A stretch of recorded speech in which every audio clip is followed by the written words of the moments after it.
Hello বন্ধুরা, আসসালামু আলাইকুম। নতুন একটি ব্লগ নিয়ে আবারও সবার সামনে চলে আসলাম। আজকে দেখানোর চেষ্টা করব ঝিনাইদহ জেলার কালীগঞ্জ উপজেলার সিংদাহ ঐতিহাসিক মসজিদ।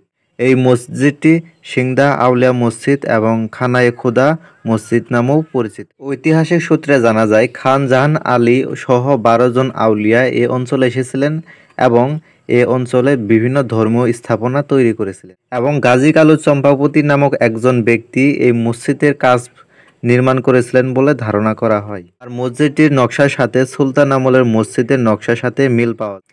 আর এটি হলো মসজিদের সামনের অংশ। আর মসজিদটির ওপরে রয়েছে একটি বিশাল বড় গম্বুজ। আর মসজিদটির চতুর্দিকে মোট 8টি এরকম অষ্টতলাকার মিনার বা খুঁটি রয়েছে।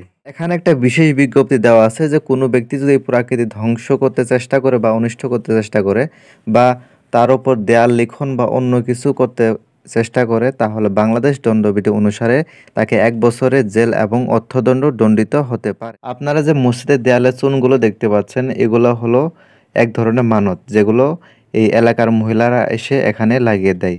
এছাড়া এখানে এই মসজিদে মানতও করা হয়। আর এই হলো মসজিদের সামনের গেট। আর সামনে যে দরজাটা দেখতে পাচ্ছেন এটি হলো মসজিদের প্রধান দরজা। আর এটি হলো বারান্দার উপরের দিক। আর উপরের দিকে যে ফাঁকা স্থানগুলো দেখা যাচ্ছে এগুলো ছোট ছোট 3টি গম্বুজ।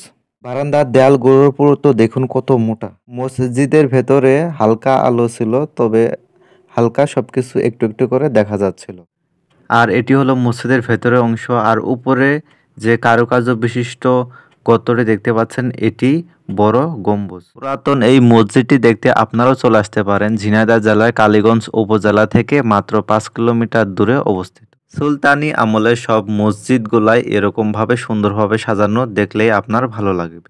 মসজিদের ভেতর থেকে বাইরে যে দৃশ্যটা দেখলাম এটি আসলে অনেক সুন্দর এবং মনোমুগ্ধকর একটি দৃশ্য। আলোর স্বল্পতার কারণে ভালোভাবে দেখানো গেল না, আপনারা এসে আরো ভালোভাবে উপভোগ।